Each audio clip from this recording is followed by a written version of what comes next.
Te reo Maori Kuki Airani, or the Cook Islands Maori language, is at risk of disappearing as more Cook Islanders shift their preference from their native tongue to English. According to the UNESCO Oceania Endangered Languages, Kuki Airani is decreasing at an accelerating pace.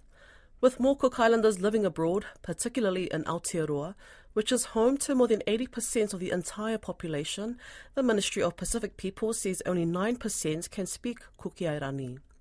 Ahorangi, or Professor Stephen May from the School of Maori and Indigenous Education at the University of Auckland, says New Zealand has a constitutional and political commitment to try and maintain the language. Rachel Nath spoke to Professor May, who sheds light on the current language landscape.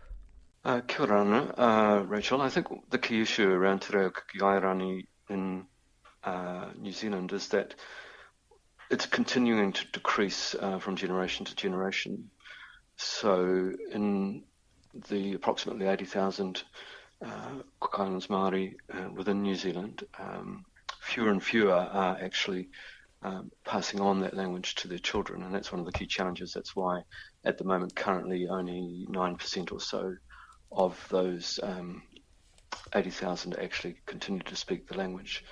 And we see that trend particularly in relation to younger people. So only 7% of those under 15 speak the language. So you can see that it diminishes as the age gets younger, and that makes it very challenging to maintain a language if young people aren't speaking it, if parents aren't passing it on to their children. So what are the broader challenges faced by Cook Islands Maori in Aotearoa? The broader challenge is, of course, that part of the reason why Cook Islands Maori is facing significant language shift is that the majority of Cook Islands Maori population actually live here in Aotearoa. So 80,000 or so live here, 28,000 or so live in Australia, and of course in the Cook Islands itself only around 17,000. So 82% of the total population live here, and that's in an English language dominant context with very little bilingual education provision at the moment, and often in the home a lack of awareness of how to maintain the language. So Cook Islands Maori Language Week is a really important way of focusing and showcasing the language, but we also need to get out to parents, to caregivers and to schools the importance of maintaining Cook Islands Maori alongside English for all of the reasons that I just talked about.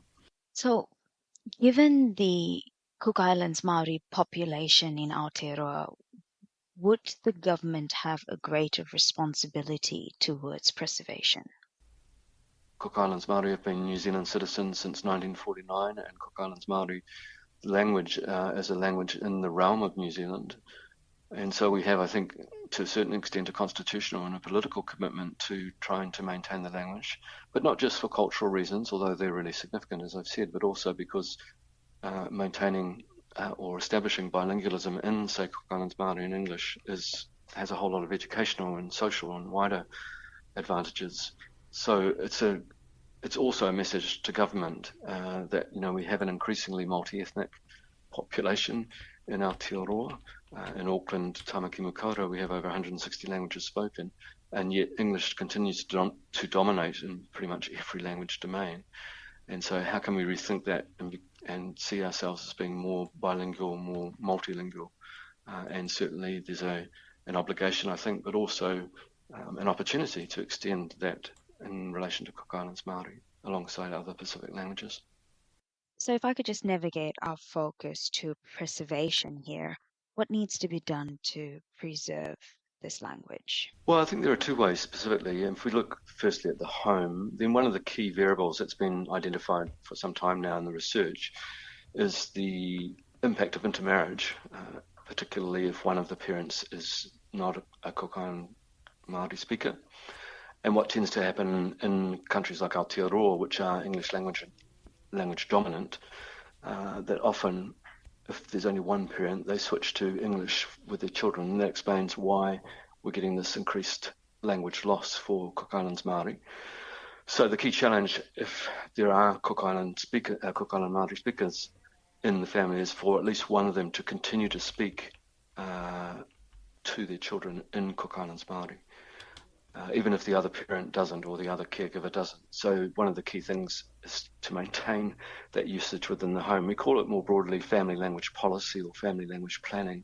And then the other way, obviously, which is through education, and that remains challenging as well in the Aotearoa context, because we have very few meaningful bilingual education options for Cook Islands Māori. And we know that high levels of bilingual education or immersion education, which are levels 1 or 2 in the New Zealand context, so either 80% and above for level 1 or 50% and above for level 2, if those programs were established and expanded, then that would be another key way in which we could strengthen the use of Cook Islands Māori in Aotearoa. And what is the current education framework? Currently we have, as I understand it, still only one level 2 program throughout the country, and most of the other programs that do exist at the primary level are level 3 and 4 programs, so below 50%.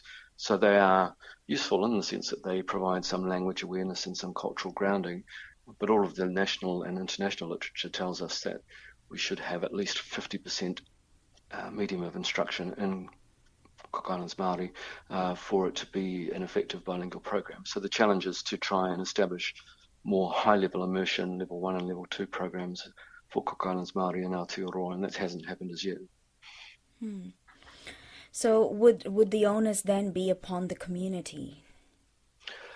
Yes, I think so. A combination of the community and the school system. So we saw last year, for example, in Mangere, Ta'i Tāmati Tiranga Rangatira Centre open, which is a full immersion early childhood centre, the first of its kind for Te Reo Kuki Airani.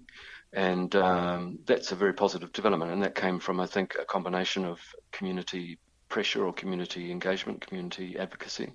And then that program was established and supported at the time by the Minister of Pacific People. So that's a clear example where community pressure, community activism, and related to schooling can actually make a real difference. The challenge now is to extend that into the primary sector. And we have models for that, of course. Maori Medium gives us a very good model, but we do have some very strong Pacific bilingual programs, predominantly Samoan with some Tongan. But there are already existing models within schools in Aotearoa of strong bilingual programs that are either level 1 immersion programs or level 2, at least 50%. And so we could model off those as well. And now, what would be the significance of preserving and promoting Cook Islands Māori? Well, language is always linked to culture, and so there's no reason why we shouldn't maintain a language. One of the key challenges that a lot of minority languages, including Pacifica languages, face is the presumption, particularly among parents, that because they're in an English language dominant context like Aotearoa, that their children must learn English, and no one's contesting that.